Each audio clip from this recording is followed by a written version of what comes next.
Yung what's up guys, welcome back sa aking YouTube channel, Hobby ni RJ. And for today's video guys, konting update lang tayo guys sa ating Razorback FMA chassis build. Mabilis lang to guys, sana tapusin nyo at baka matripan nyo din yung bagong setup ko guys, a beginner friendly setup. Mas pinasimple yung setup natin ngayon guys. So tara, let's go! Simulan natin yung review guys sa ating harapan.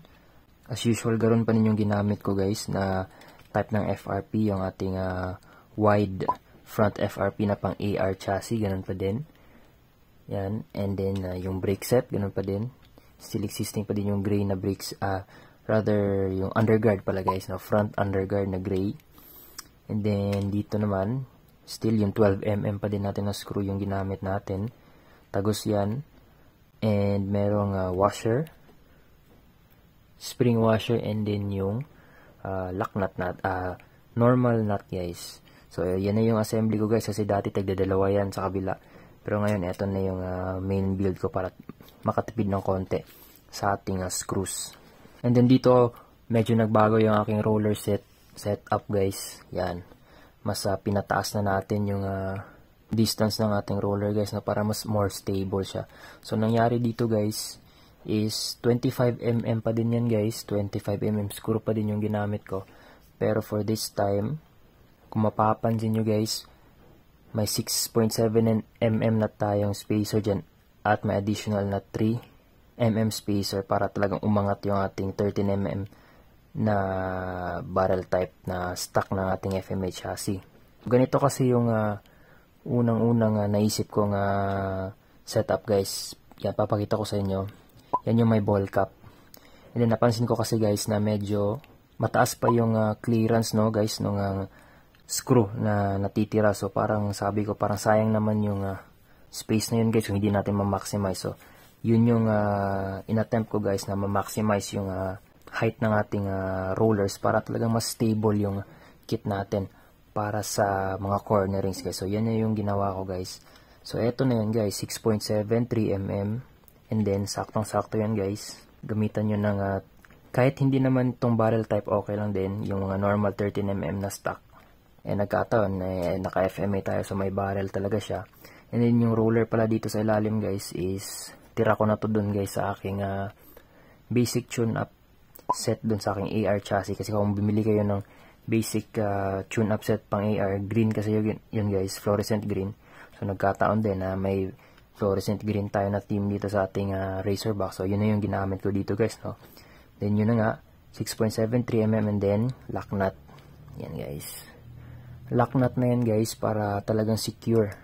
So saktong-sakto yan guys, walang labis, walang kulang.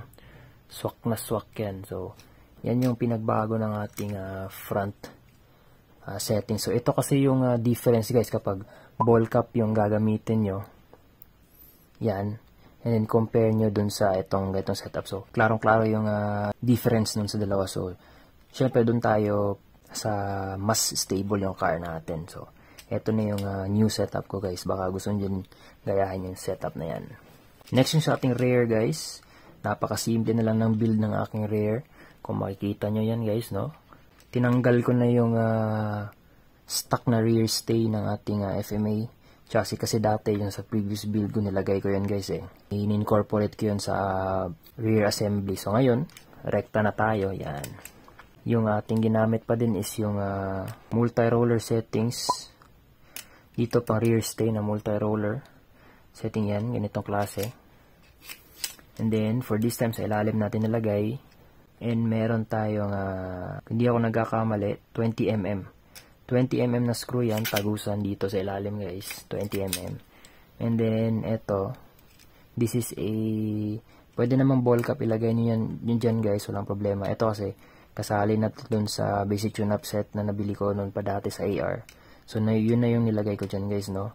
Although, meron naman na akong dyan, spacer, spring washer, at saka nut. So, nilagay ko na lang din kasi medyo mahaba pa yung screw dyan guys, no? So, para hindi ka masugatan or whatsoever. So, lagyan natin ng protection. Ito yung stabilizer cap nilagay ko dyan guys. Pwedeng ball cap din yung ilagay nyo dyan guys, walang problema. And ito na yung naging roller setting ko guys. So, kagaya nung sa front guys, ganito din yung unang na-imagine ko guys, no? Yung unang settings ko na ginawa. So, may ball cap din. Naka 35mm long screw pa din yan. Then merong 3mm na spacer, and then yun na. Medyo napansin ko din na medyo mahaba-haba pa yung space na natira doon sa ating 35mm. So ito na yung ginawa natin ngayon guys, no? Sinagad talaga natin. 35mm, then 12mm, and 6.7mm na aluminum spacer. Para talagang sumagad tayo doon guys. And then yung assembly natin dyan, meron tayong lagyan natin ng washer at saka spring washer guys. Kasi kapag hindi napansin ko, kapag hindi nilagyan ng spring washer, medyo umuusli pa yung screw natin. So optional naman yan guys, no? Pero sa akin, nilagyan ko lang ng spring washer para talagang para wala masyadong matira doon sa ating screw. And then syempre yung lock nut natin guys.